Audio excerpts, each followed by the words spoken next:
Mga bayi di ara mga balita gikan sa Visayas ug sa Mindanao. Sugda nato diri sa Cebu kay naa na po ditoy rally isip paghandom sa 40th anniversary sa EDSA People Power Revolution. Mga itog update gikan kang Dale Israel sa One News Cebu. Dale, bay, kumusta naman din ha?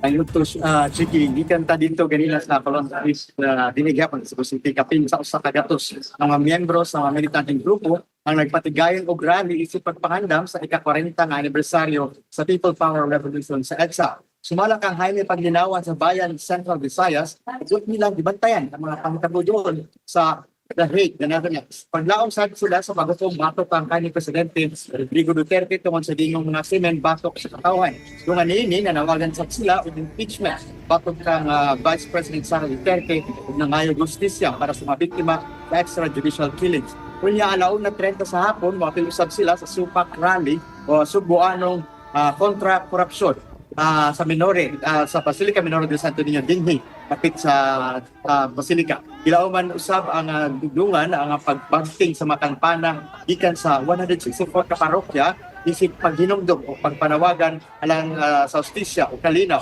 karong alas 3 na sa hapon. Aduna usab sa ka konsyerto mga alas 4 sa hapon ug maghapon-hapon ug libreng usaryuhan. Makabat kini og usa ka libo ka mga piraso para sa moabit. Padayon sa ang pagbantay sa mga otoridad, labi na mga pulis para masiguro kahapsay og kalinaw sa mga kalihukan dinhi sa Cebu. Balik sa watching.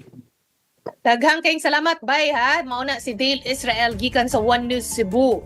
Unya karon